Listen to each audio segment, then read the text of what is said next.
Pemirsa, di saat ada warganya yang meninggal karena tak mampu membeli sepatu, Gubernur Kaltim Rudy Masud disorot bergaya hedon hingga terancam dicopot. Ya, 6 fraksi di DPRD setuju hak angket.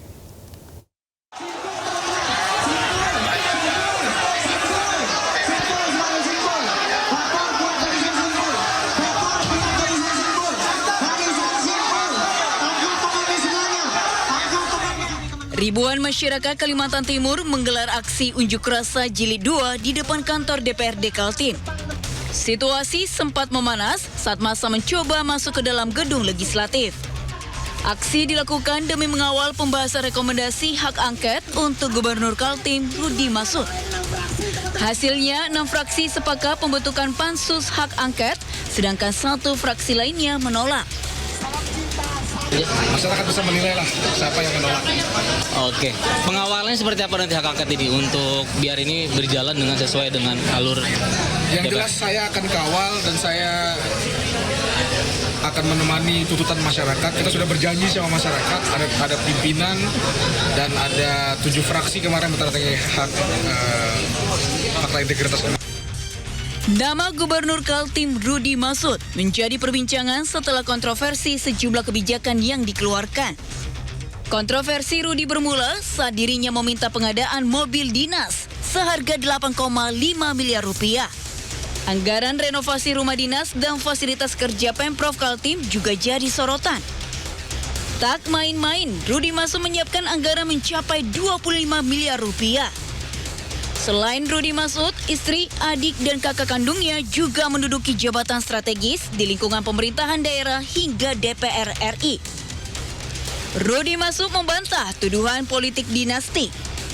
Menurutnya, keluarganya memenuhi syarat untuk mengikuti pemilu dan dipilih langsung oleh rakyat. Di sisi lain, gaya berpakaian Sarifah Suraidah mengundang perhatian. Sarifah kerap berpakaian nyentrik bergaya khas noni Belanda. Sebagian warganet menilai gaya Sarifah unik dan merupakan kebebasan berekspresi. Tapi ada juga yang menilai berlebihan. Kini nasib jabatan Rudy Masud di ujung tanduk. Pansus hak angket disetujui 6 fraksi dengan dugaan pelanggaran kebijakan dan nepotisme yang dilakukan Rudy. Tim Liputan iNews melaporkan. Sebelumnya, Mandala Rizky Saputra, seorang siswa SMK di Samarinda, Kalimantan Timur, meninggal dunia akibat memakai sepatu kekecilan menyisakan cerita pilu. Ya, Mandala harus menahan sakit di kaki lantaran orang tuanya tidak mampu membelikan sepatu yang sesuai dengan ukuran kakinya.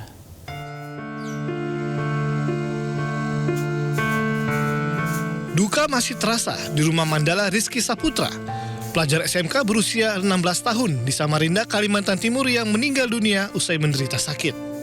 Karangan bunga duka cita masih terpajang di depan rumah duka, termasuk dari Gubernur Kalimantan Timur Rudy Masud.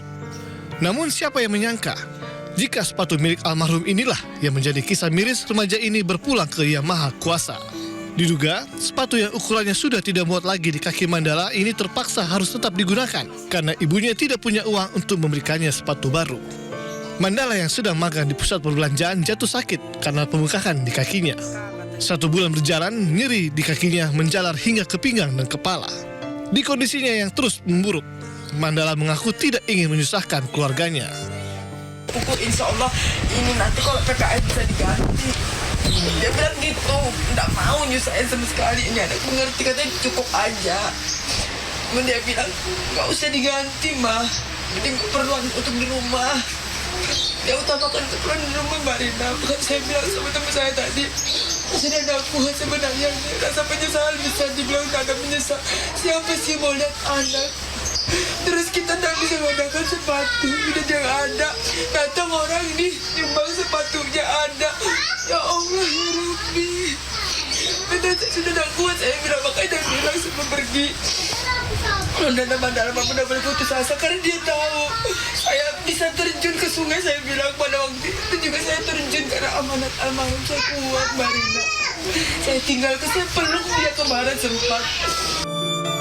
Kisah memilukan yang dialami Mandala Rizky Saputra, siswa yatim di SMK Negeri 4 Samarinda ini seharusnya tidak perlu terjadi jika perhatian pemerintah, utamanya pihak sekolah, bisa merata dan dirasakan semua pelajar yang membutuhkan bantuan karena keterbatasan ekonomi. Dari Samarinda, Kalimantan Timur dan Jakarta, Andi Wirya dan Yuwantoro Winduaji, iNews melaporkan. Sementara itu pemirsa, seorang guru SDK di Sika harus berjalan sejauh 6 km menuju ke sekolah tempat dirinya mengajar. Namun mirisnya, jerih payah dan dedikasinya hanya dihargai Rp150.000 per bulannya.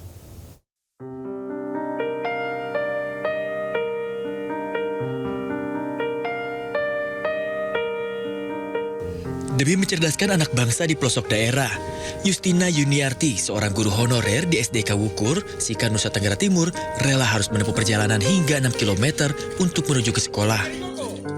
Justina harus mempersiapkan diri lebih awal agar tidak terlambat tiba di sekolah. Dari rumah, ia hanya menumpang kendaraan roda 2 milik warga setempat yang melintas dan dilanjutkan berjalan kaki melewati jalan bebatuan dan melintasi perbukitan sejauh 6 km. Terkadang kondisi jalan yang bebatuan memaksa dirinya untuk beristirahat sejenak sebelum melanjutkan perjalanan. Namun yang lebih memprihatinkan, semua jerih payah dan dedikasinya hanya dihargai Rp150.000 per bulan. SDK Wukur ini selama 11 tahun sampai sekarang. Saya tinggalnya di Sika, jadi setiap pagi saya dari Sika menuju ke sekolah itu jalan kaki melewati batu-batu, jalan rusak, ada hutan-hutan, dan melewati juga pantai. Kadang dalam perjalanan itu capek istirahat, atau kadang hujan angin itu istirahat cari tempat berteduh. Kalau tidak lanjut terus ke sekolah. Kami mengajar di sini nih Rp150.000 per bulan. Itu gaji dari komite. Kami tidak mendapat gaji dari dana bos. Kalau dulu-dulu tuh dari awal saya mengajar tuh 15.000. Sebelumnya itu ada kepala sekolah yang lama, itu saya mengajarnya 15.000 1 bulan.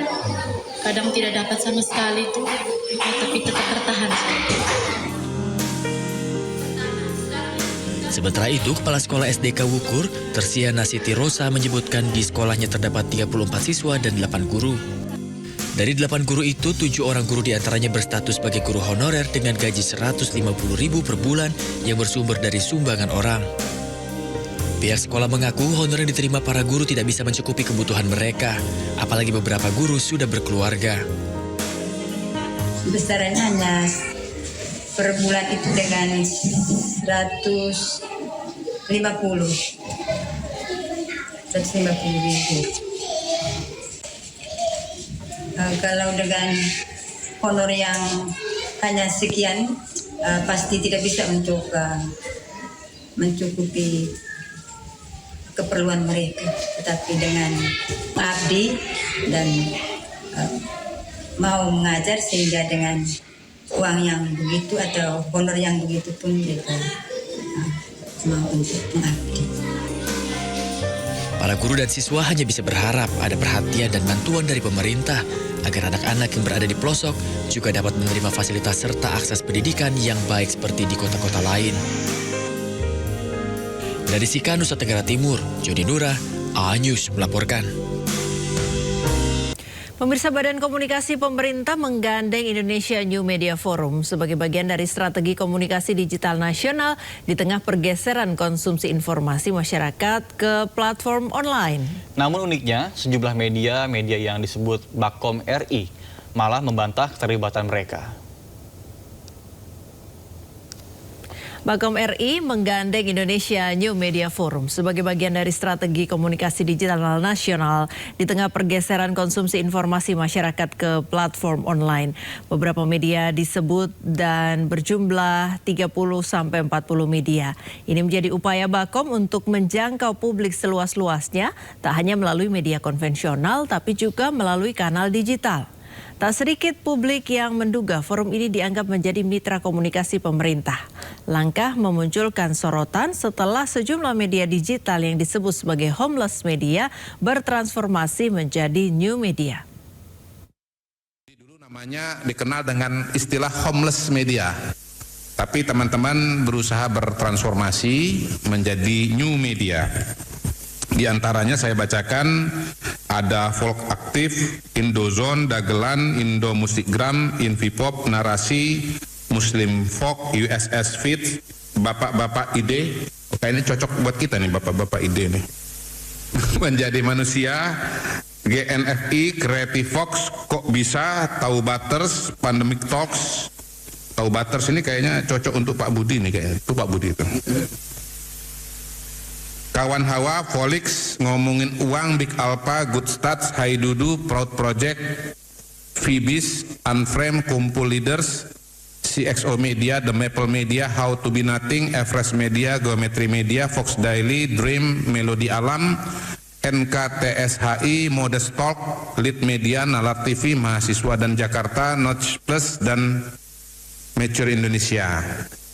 Kehadiran teman-teman New Media mencerminkan upaya Bakom untuk menjangkau publik seluas-luasnya, tidak hanya melalui media konvensional, tapi juga melalui kanal-kanal digital yang pada hari ini telah menjadi realita media atau realita komunikasi. Sejumlah platform konten digital atau dikenal homeless media, New Media membuat klarifikasi di media sosialnya. Inilah bantahan dari beberapa media terkait dengan dugaan keterkaitan mereka dengan Bakom RI. Pasca pengumuman dari Bakom RI, sejumlah media yang disebut memberikan respon dan menyatakan tidak mengetahui, tak terlibat, atau tak bergabung dalam Indonesia New Media Forum. Pernyataan sikap disampaikan oleh NKSTHI. Ngomongin Guang, Narasi, Menjadi Manusia, Indozone, Folk Aktif, dan juga media-media digital lainnya.